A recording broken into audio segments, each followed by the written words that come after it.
When teams are pushed for higher completions with the general aim of downtime reduction, it actually creates a culture of quantity over quality as a time factor. Wanted to start here and get your guys' thoughts on whether measuring certain maintenance metrics are actually detrimental to the quality of maintenance and reliability.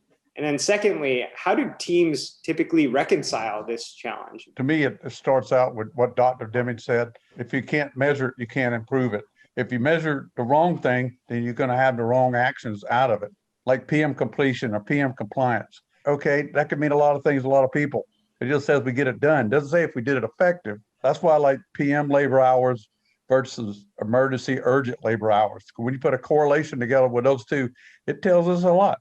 We asked 1,000 people, what's the KPI that you track? And PM completion was number one on the list. Yeah. So that's kind of why we're talking about this, because that seems like the most common metric.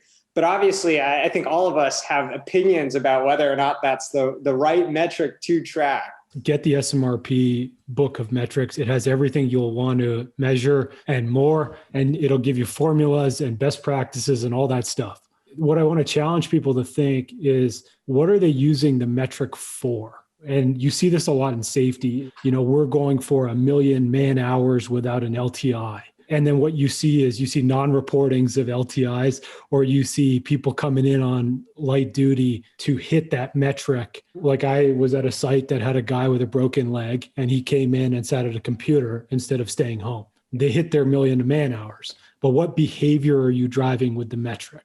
How are you using the metric? Because if you're using it to bonus people, if you're using it to discipline people, this is where you're going to drive behaviors that you probably don't want. I can hit 100% PM compliance. I'll just go out and fill out upkeep and say, complete. Doesn't mean I did anything, right? And I think that's the key piece for me. Right. It's the leadership aspect around it. How are you using the metrics? Because if you're using it to learn, you're using it to understand, and you're using it to improve, that's how you should be using metrics.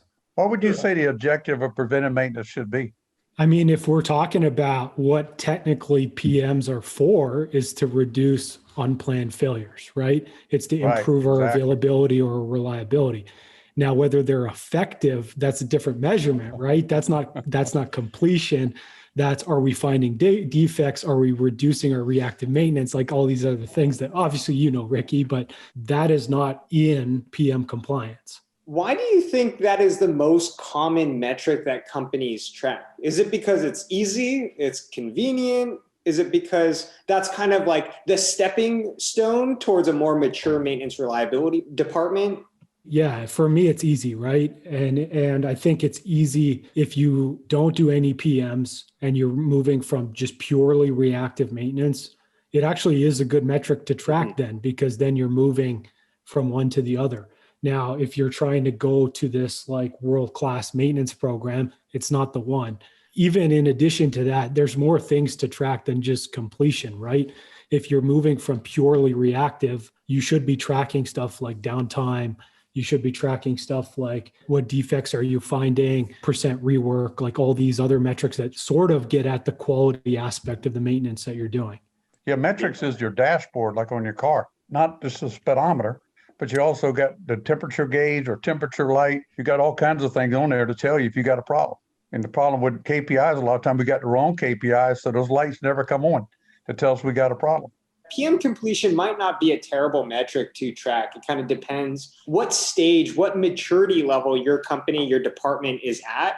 And also make sure that that's not the single one and only thing that you're tracking. Right. That's right. And like no metric is inherently good or bad. They are just a number, right? It's how you use it. That's a huge thing. And then like, what are you using it for, right? Those are the other kind of pieces around that.